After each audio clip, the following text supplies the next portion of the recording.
right, everybody, good evening. Welcome. It's a pleasure to see all of your names. I don't see you, but I know so many of you that I have a picture of all of your faces in my mind. We've had a terrific series, as you know. So many of you have been watching these and then watching them again afterwards, which I'm happy about. I want you to know that if you go under adult education on our website, you can find the recordings of all of the Rabbi in Residence sessions.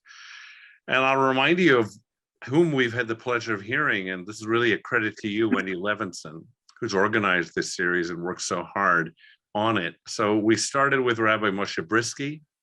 We then had Rabbi Mordechai Finley, Rabbi Laura Geller, Rabbi David Woznicka, Rabbi Sharon Brous, Rabbi Alicia Magal, Rabbi Elliot Dorff, Rabbi Jack Bemperad. I think I've covered all the ones so far, and we have wonderful rabbis in store for you as the year progresses. So I think this is one of the great gifts of Zoom. Many of you wouldn't have gotten your cars on some of those rainier nights or any night at all. This has been wonderful that we've been able to share this series with you. So before saying a few words and introducing Wendy, who will introduce our speaker, our teacher, Rabbi Wolpe, I want to just say a little Zoom protocol. One thing that I want to ask of you is if you have a question, please share the questions. Rabbi Wolpe is anxious to hear your questions, to respond to them on this topic or any other that's relevant, that's important to you. And I want to suggest you don't use the raise your hand function in Zoom, but instead what you should see at the bottom are two ways of communicating with me. One is the chat bar, and you can write your question. The other is Q&A, and you can write your question there, and then I will relay them to Rabbi David Wolpe. So now, without further ado, first of all, Rabbi David Wolpe, I'm thrilled to have you with us. Thank you. And grateful to you. People don't see you, they will in a moment. Let me spotlight you, Wendy, so that you can say a few words of introduction. Thank you, Rabbi LI-Paz. Welcome, everyone, and thank you for coming tonight. Named the most influential rabbi in America by Newsweek, and one of the 50 most influential Jews in the world by the Jerusalem Post, and twice named one of the 500 most influential people in Los Angeles by the Los Angeles Business Journal, David Wolpe is the Max Webb Senior Rabbi of Sinai Temple. Rabbi Wolpe previously taught at the Jewish Theological Seminary of America in New York, the American Jewish University in Los Angeles, Hunter College, and UCLA. A weekly columnist for the New York Jewish Week and weekly Torah columnist for the Jerusalem Post, Rabbi Wolpe has been published and profiled in the New York Times, Los Angeles Times, Washington Post, Time, Newsweek, The Atlantic, and many more. He has been featured on the Today Show, Face the Nation, ABC This Morning, and CBS This Morning. In addition, Rabbi Wolpe has appeared prominently in series on PBS, A&E, History Channel, and Discovery Channel, and has engaged in widely watched public debates with Christopher Hitchens, Sam Harris, Richard Dawkins, Steven Pinker, and many others about religion and its place in the world. Rabbi Wolpe, who has spoken in seminars, public and scholarly forums, and scholar in residence appearances hundreds of times all over the world, from Israel to India, is the author of 8 books, including the national bestseller, Making Loss Matter, Creating Meaning in Difficult Times. His new book is titled David, the Divided Heart. It was a finalist for the National Jewish Book Awards and has been optioned for a movie by Warner Brothers. We are so honored and privileged to have you here with us tonight, and we thank you for coming to our Rabbi in Residence series. Welcome, Rabbi Wolpe. Thank you so much, first of all, for that gracious introduction, Wendy, and for inviting me and for helping me to be able to come. One second, I'm going to make this, if I can, a little lighter because I feel yellow, but nonetheless, lighting and Zoom is like a whole science that I have never mastered. So I hope this will be okay. And of course, it's a pleasure to be back with my friend, Rabbi LI-Paz, even though only virtually. We go way, way back, further probably than either of us would like to remember. Basically, we're old rabbis. Anyway, and I'm happy to be with all of you, although I wish, obviously, I was talking about a different subject. I remember my father was a rabbi in Philadelphia, and I remember when I first was ordained, thinking, you know, anti-Semitism was a subject that my father would obviously have to deal with, but my rabbinate was not going to really be about that, because when I was first ordained, anti-Semitism was at a relatively low ebb, both here and in Europe. And the sort of onslaught of World War II had proven to the world that anti-Semitism was a vile and toxic and genocidal and catastrophic hatred. And we more or less thought, okay, there would be crazies on the fringe, but basically we're done with it. Not the case. Sadly, not the case. I have some thoughts about why it's an eternal virus, which is something that I will speak about. I want to at least give you a moment of outline about the things that I want to say, and I'll leave plenty of time for questions. First of all, I want to talk about understanding anti-Semitism. That is, why are people anti-Semites? Then I want to talk about the current manifestations of anti-Semitism. And then I want to talk about what we can do about it. These are all intertwined, but I think having a little bit of an outline in our heads might be helpful. So let me start with why people hate Jews. Admitting that there is a certain irrational component to every hatred, and you cannot by definition analyze the irrational. There are rational reasons why people have come to hate Jews.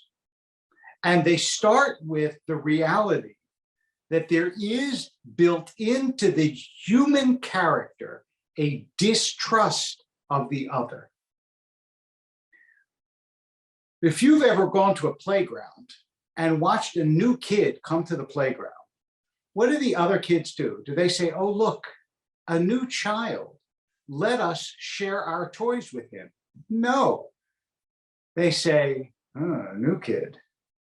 Because otherness, outsiderhood, arouses our suspicions. We all know this. This is one of the reasons. There are many, and I'm not going to get into the issue, but this is one of the reasons why immigration is so problematic, because they are them, not us.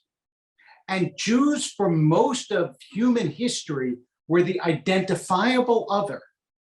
And therefore, they drew suspicion and hatred just by virtue of not being like us.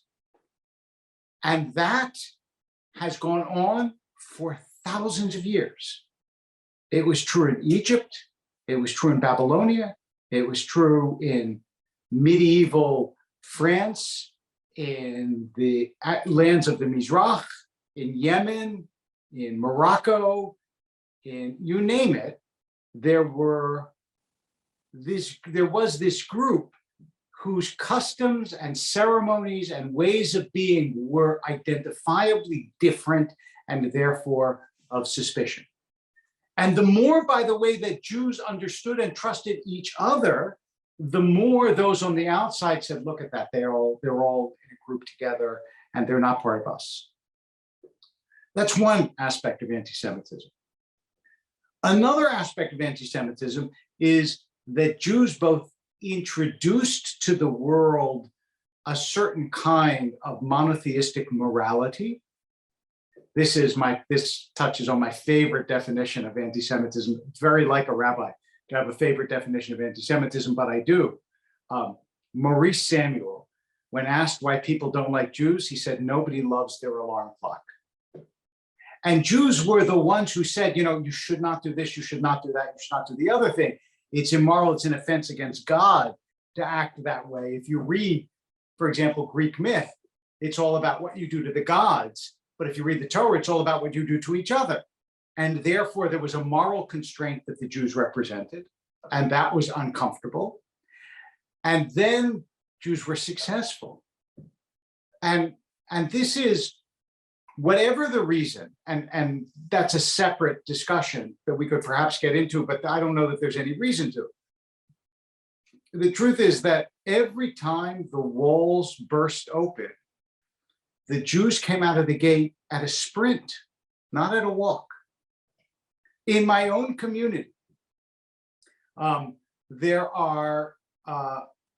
a large contingent of Iranian Jews, of Persian Jews.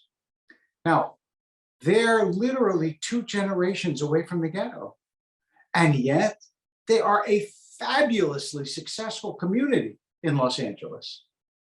And you ask yourself, like, what's the explanation? And obviously, as Jews, you know, the explanation is not actually a worldwide Jewish conspiracy. If there is one, then Rabbi LI-Paz has actually not let me know what actually the conspiracy is, and I'm upset with him about that. But if there isn't a worldwide Jewish conspiracy, then it's just because there is this native gift and drive, I think, trained by the tradition that also sparks hatred.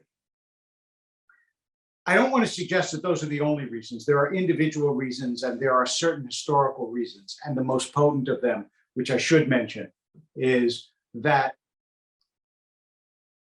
when Judaism and Christianity separated from one another, that is, when Jesus was born and subsequently when Paul made Jesus the paradigm of Christian faith, that was really a family quarrel. The early Christians were Jews, and the belief in Jesus was what separated them. Now, I'm sure nobody on this Zoom has ever had a fight with their family. But if you had, you would know that family quarrels are often the most vicious.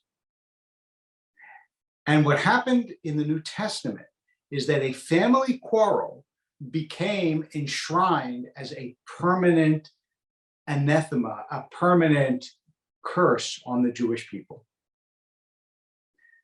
The English historian Chaim Maccabee once pointed out that anti-Semitism was in this sense a unique hatred because Jews were seen as both superhuman and subhuman.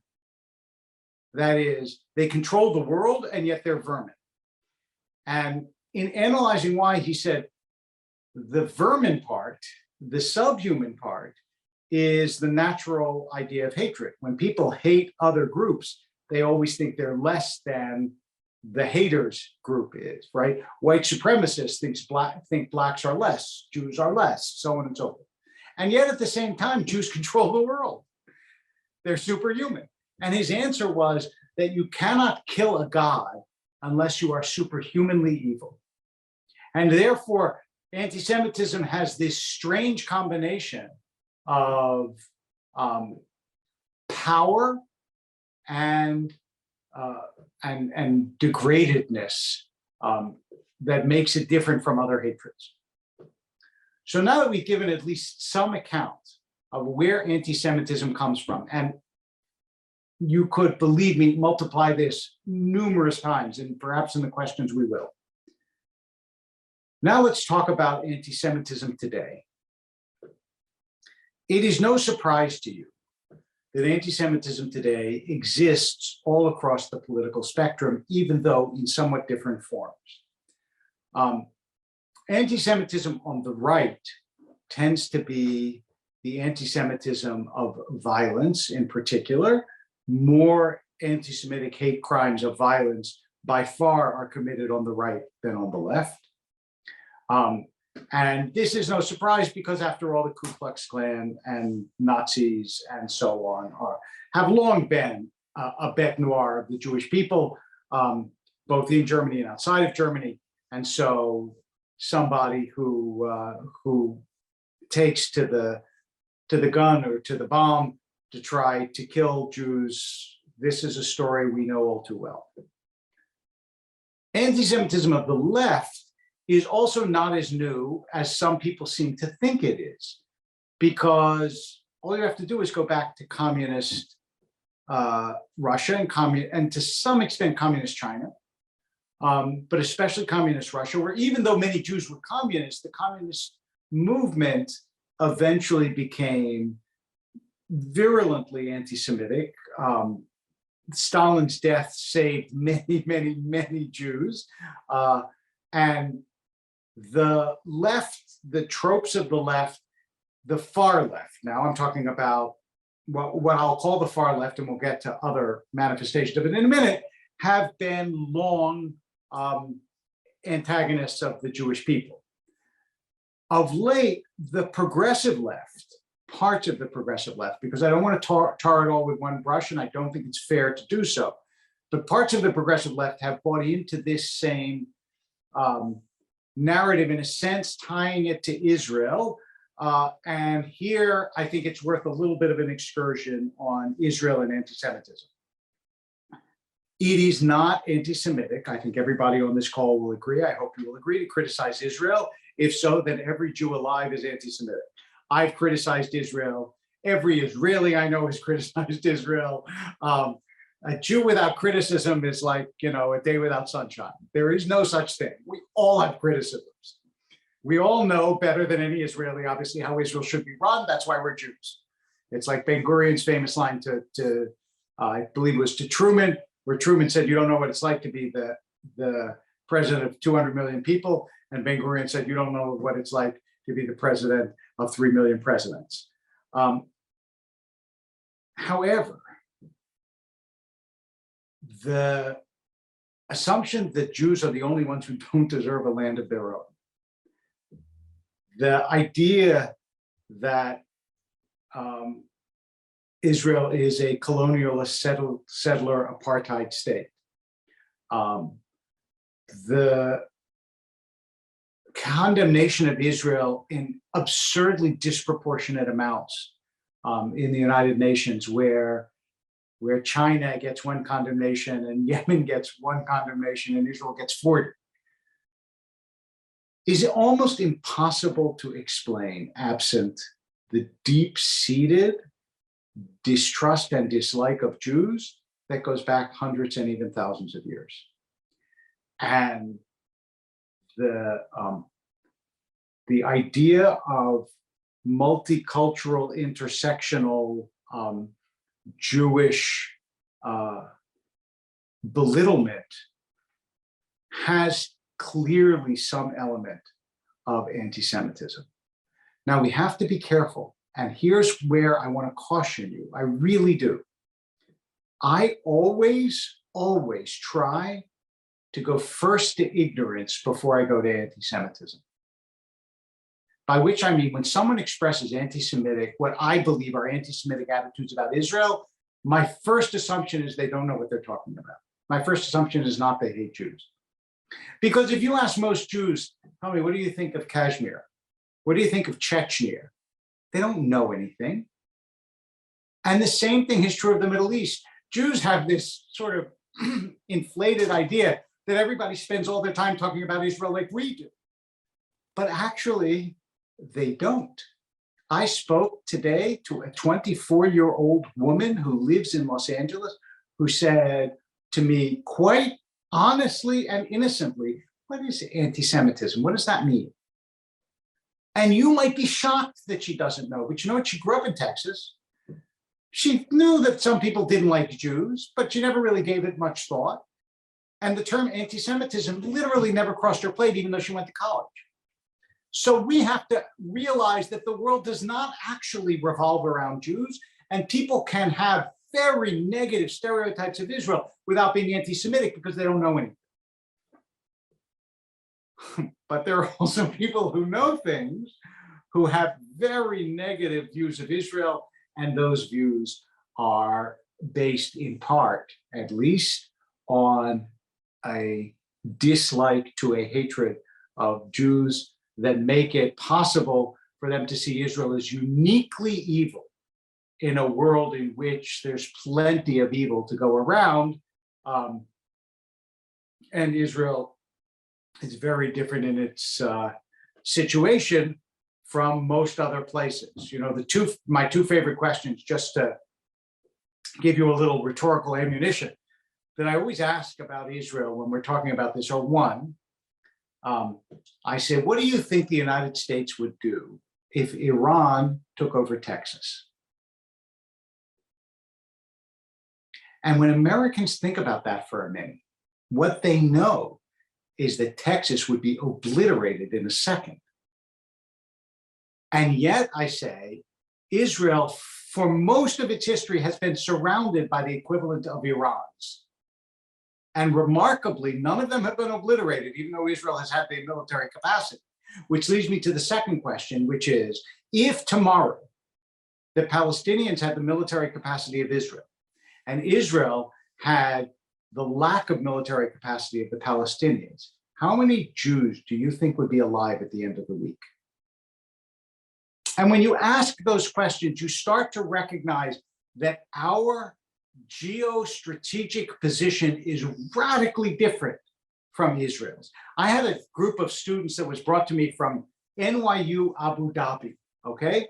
Never set foot in a synagogue before in their lives, never met a rabbi before in their lives. And we talked about Israel and the United States, and I said to them, what is the greatest secret of success of the United States? And they gave all the wrong answers. It's constitution, it's immigration, it's freedom, it's this, it's that. I said, no. I'm going to give it to you in 4 words, and I offer it to you in 4 words. Here is the greatest secret of the United States' success. Canada, Mexico, ocean, ocean. That's what makes a difference. The Pacific Ocean, never to my knowledge, threatened war on the United States. Canada and Mexico are both peaceful and relatively weak. Israel has none of that.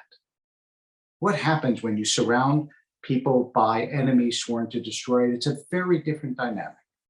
So we have to both appreciate how much of this comes from anti-Semitism and how much of it comes from ignorance, and also have to answer it and understand it. So what do we do about this? And this comes to the third and in some ways most difficult point. And I'm just going to give a couple of minutes and then give time for questions and comments. One of the things that Jews always believe is Israel doesn't have good PR. I'm here to give you what I think is some very dispiriting news, but I really believe it's true. It's not about PR. It's just not. It just isn't. Because most people will not pay attention. And when they see an Israeli jet kill Palestinian children on a beach, it doesn't matter how much explanation you give, the image overrides the explanation. Israel is going to have to live with the fact that a certain percentage of the world will not take the time to understand the intricacies of the conflict, and that's the end of it. And we have to realize that. Instead of assuming that all of this is about Israel's PR, what we have to do instead is, one, we have to recognize that a lot of hatred and anti-Semitism is ultimately about ignorance and fear. And to the extent that the world can be elevated, that will help. It will help. That's one. The second is, and I didn't speak about this and I meant to, the second is that there is a uniquely toxic form of anti-Semitism that has arisen in the Muslim world. I don't think that that's a surprise to anyone. And Islamism in particular has to be seen by the Western world, and is increasingly being seen by the Western world, not solely as a threat to Jews, but as a threat to the world.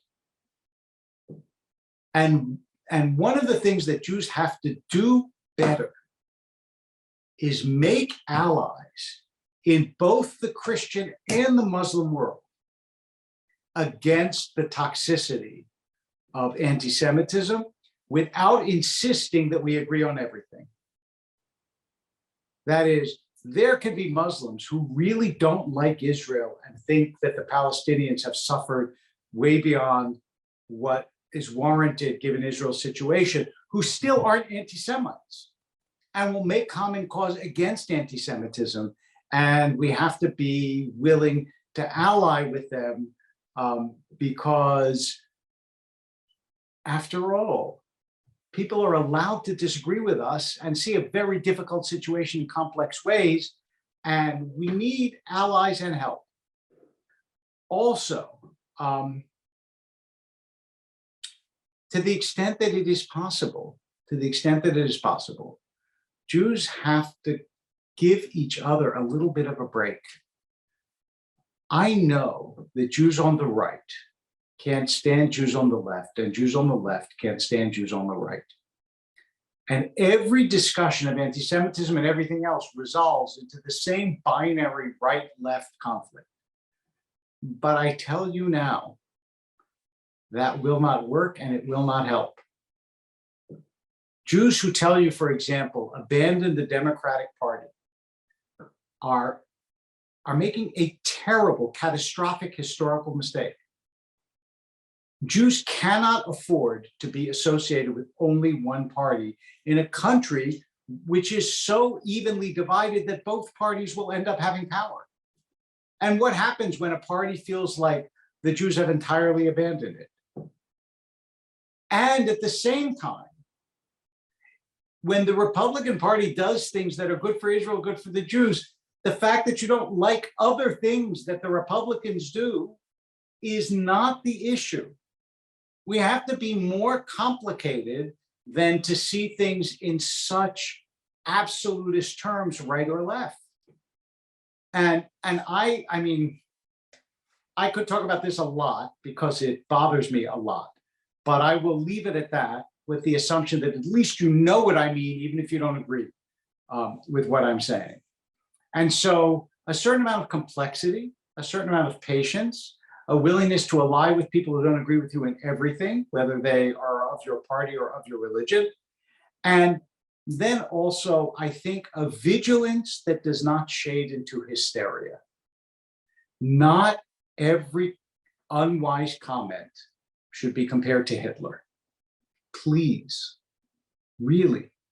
First of all, it so debases the enormity of Hitler's crimes and victims. And second, it makes it impossible for someone to find their way back. When Whoopi Goldberg, out of monumental ignorance, but I think no malice, I see no evidence of malice, says something foolish, the right thing to do is not to suspend her, not to kick her off the air, but to have somebody wise and kind and thoughtful get on a TV show and patiently have a dialogue with her and explain to her why she is completely wrong. And that would have been a moment where America could, instead of canceling someone, talk to them, educate them. Don't be reactive and angry. Instead, be a lamdan, be a teacher, help people understand the Jewish position. Because remember, if somebody says to you, it won't help, it'll never help, they'll always hate the Jews, then they're not paying attention to history. Because you and I both know how all the Christians in the world, with like the exception of 12 of them, felt about Jews 300, 400, 500 years ago. That is not true today.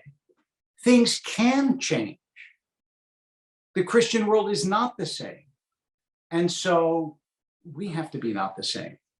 All right, I'm going to wrap up, but I will wrap up with a story, and then I'm happy to take questions and comments.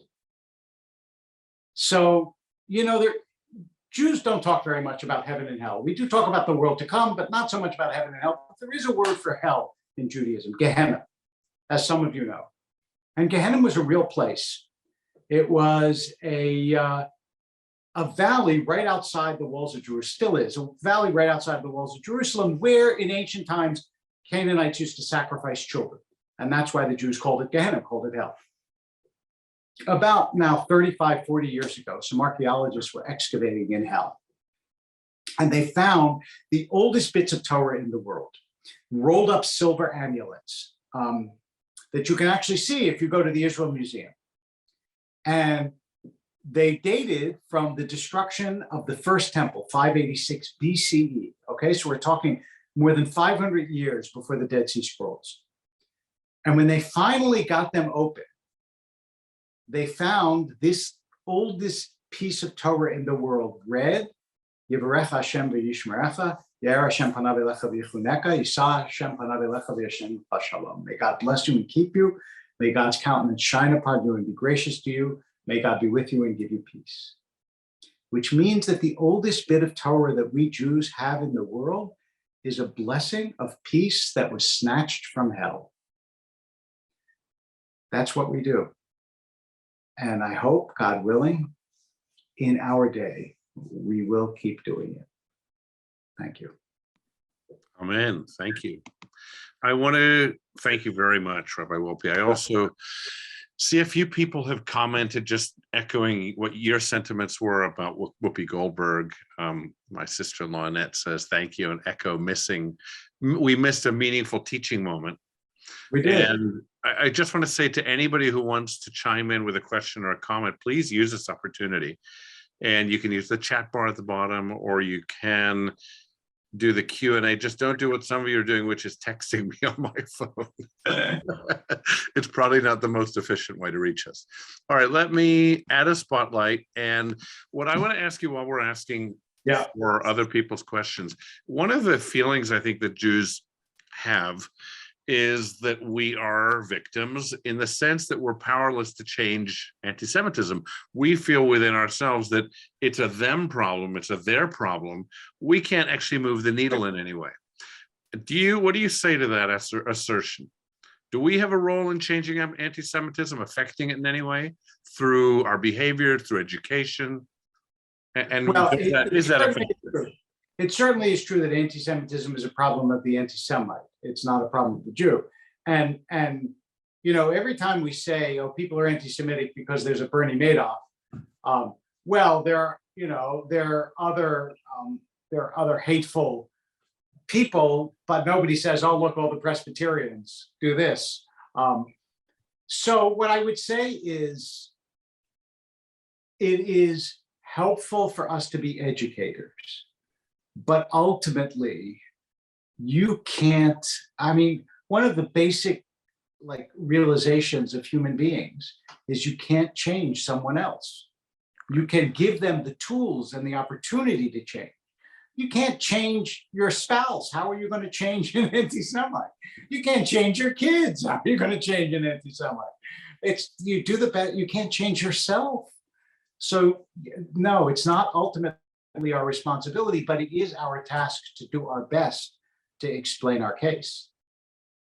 Yeah, I agree with you. I just wonder on what we and our kids and grandkids can base optimism. You know, looking at the world today, I think I sense a lot of people are pessimistic about this. They feel like we just have to watch the news and put greater barriers around their synagogues. So here's my case for optimism, because I am a hopeful person by nature. But also, I think I have some evidence for it.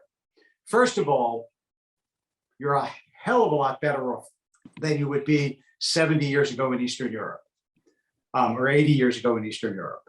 This, for us, for the two of us, that would have been unthinkable, the life we live, okay? That's first of all, we have to realize. Second, as I said, the Christian world, what it is now to what it was in medieval times or modern times, night and day, not the same. And then I want to make my case, and I would be really curious to know if your congregants and attendees agree with this or not. I want to make my case for why it actually couldn't happen here. Why I don't believe that a Holocaust could happen in America the way it happened in Germany. And it's not because Americans are nicer or better or so on. I don't believe any of that. People are people, but it's about the identifiable other. There were Jews and Russians, there were Jews and Germans, there were Jews and Poles, there were Jews and Belarusians.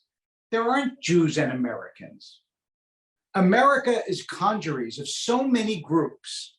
Yeah, some groups hate Jews and some groups hate each other and so on. There's Black and white and Presbyterian and Methodist and Buddhist and Hindu and Muslim and on and on and on and on. I don't see all of America gathering together like all of Germany did and saying, okay, let's go get the Jews. So will there be anti-Semitism in America? Yes. Will anti-Semitism be the great cause of America to gang up on? I don't believe it. I don't see any evidence that that is happening. Yeah, tends to be my view as well. Maybe other people will comment as well.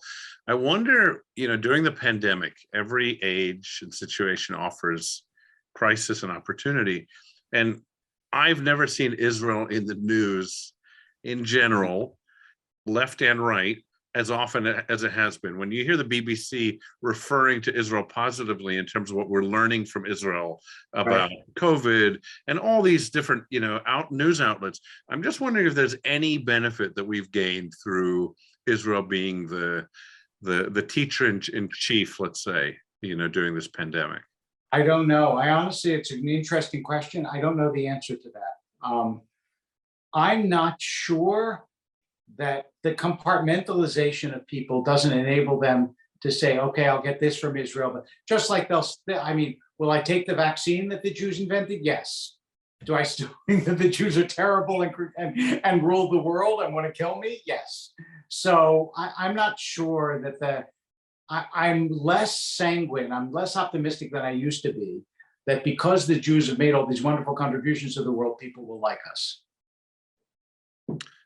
So then you might believe that there's a supernatural element that's always been a part of the world, which is this inherent hatred of Jews.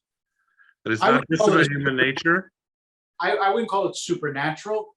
I would call it partly a product of history, and there is an irrational, rather than supernatural, I'll call it an irrational part. Yeah. Well, when I say supernatural, I mean written in Torah as a premonition that we would suffer in certain ways in our future. And that some people say, well, that was always going to be the way of the Jews, maybe looking at as we entered the land, what the warnings were, that we didn't heed them, that we're living through an ongoing story. I would say it's more remarkable that we're here than that we were hated. One of the things that people don't always appreciate is lots of people were hated in history. The difference is they're gone. Right.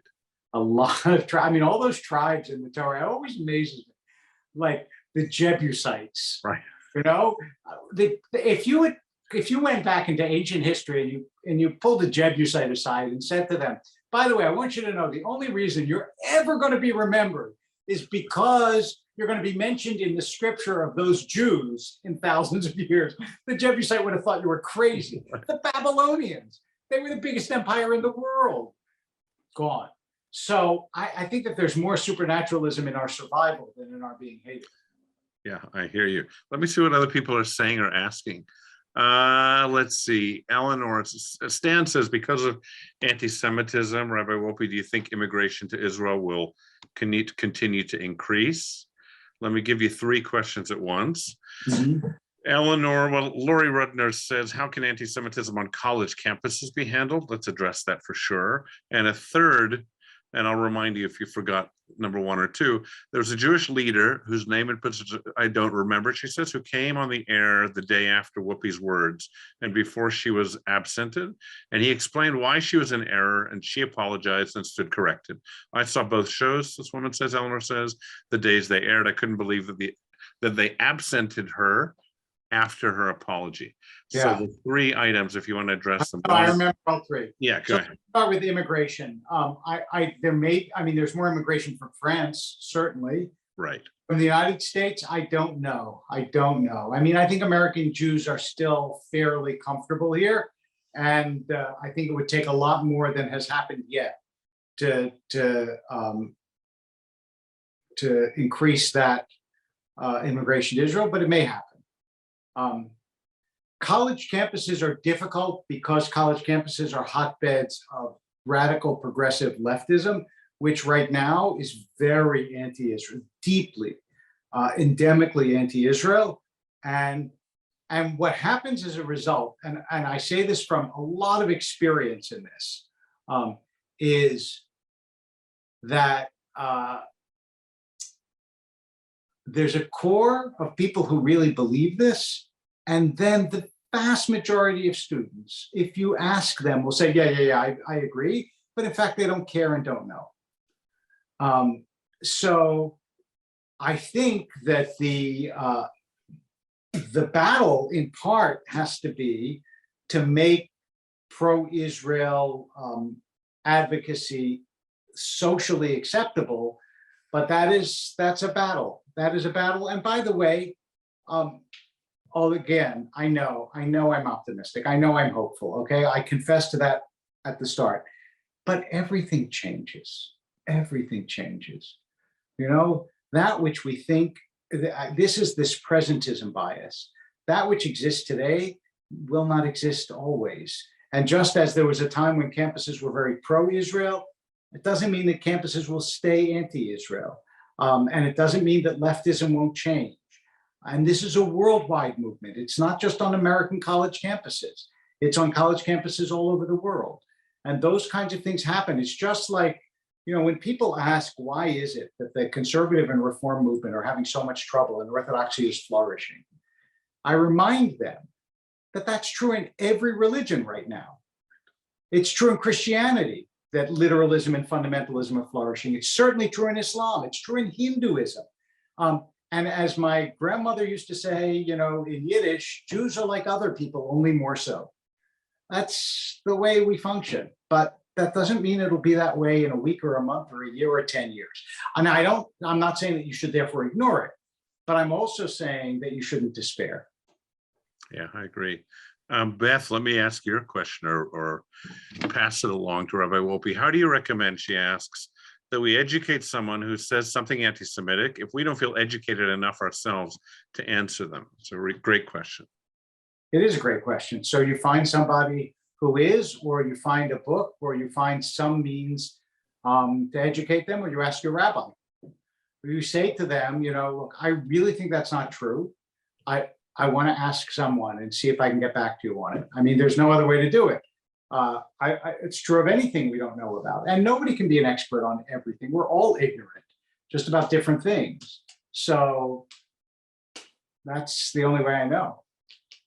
A couple of people mentioned it was Jonathan Greenblatt from the ADL who spoke on the TV program. I want to change the topic since you gave us permission.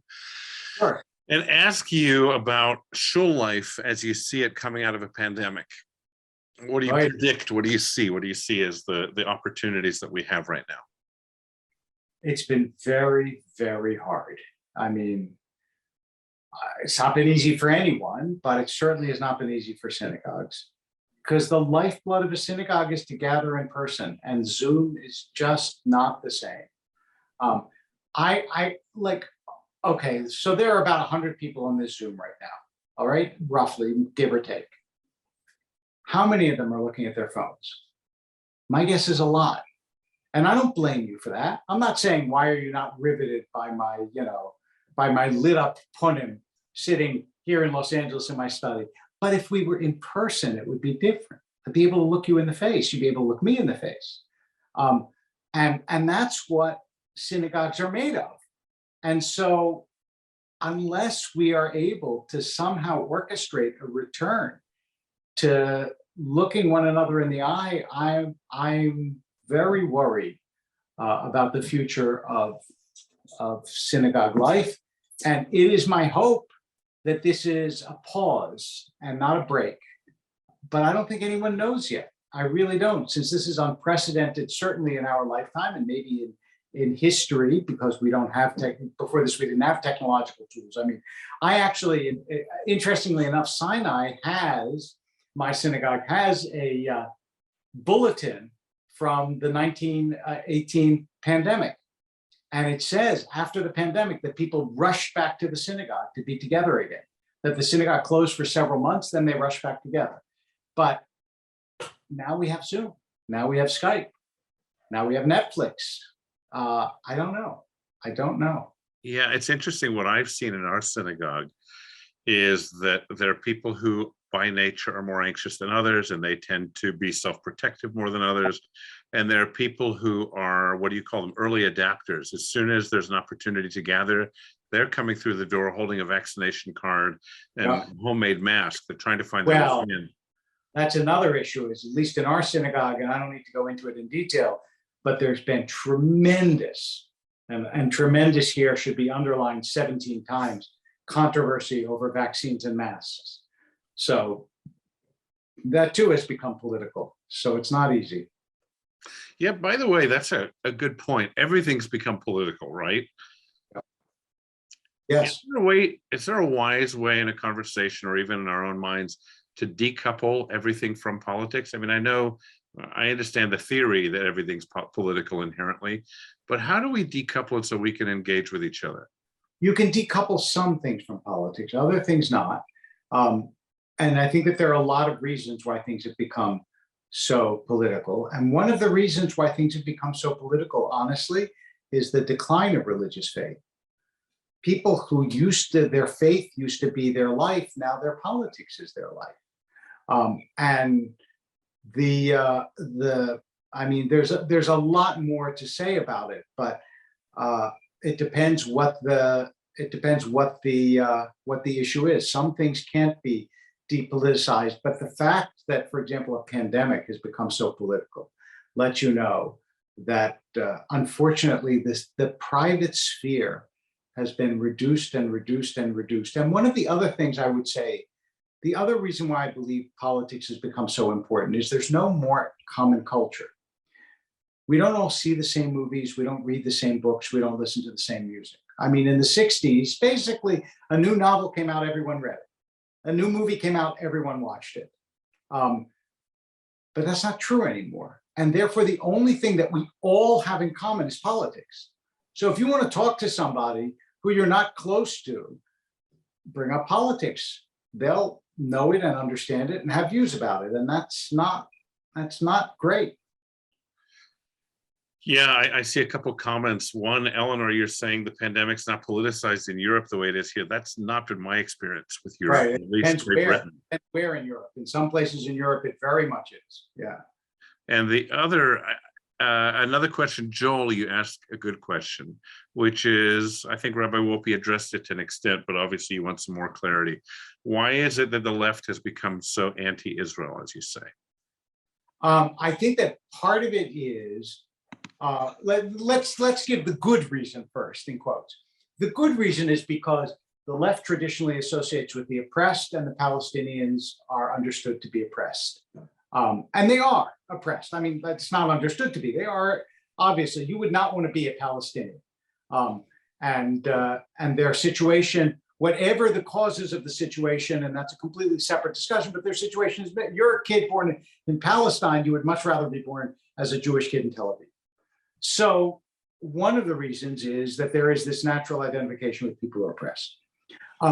The other is that Israel has become associated with the United States and with the West, which is seen as colonial, as in the West, conquered, the Western powers were colonial powers, the Dutch were, the French were, the British were. When it said the British sun never sets on the British Empire, what that meant was we've conquered so much of the world that somewhere in the British Empire, there's always a sun. And Israel, because it's associated with Western culture, is also seen as colonialist. And so it was, even though it doesn't actually fit that narrative, it was fitted into that narrative. That is, look, Israel conquered lands that didn't belong to it, just like America did, just like England did, just like France did, just like Belgium did, just like the Danish did. So I think that those are the main reasons why the left is anti-Israel that have nothing to do with anti-Semitism. And then there is this return of the repressed. There was anti-Semitism on the left before, and there's anti-Semitism on the left now. There was anti-Semitism on the right before, there's anti-Semitism on the right now, and it comes back once it's permitted again, and it has been permitted again in different ways. Yeah, I was just thinking, as you said that, That one of the concerns that many people have, I know, in your congregation and mine, is how do we combat the possibility that we're raising anti-Semites and anti-Zionists in our own households? We're sending our kids off to get educated, and they're coming back hating what we love. Right. And there, the only thing I could say is you have to have like good, solid education at home to the extent that it is possible. But there is no inoculation against the prevailing culture. You know, when people come to me, for example, and say, I don't understand how my kid could be going out with someone who isn't Jewish. I don't say this to them because it's not kind and it's not helpful, but it is true. I want to say to them, because you raised the kid in America. And guess what? There are a lot more non-Jews than there are Jews.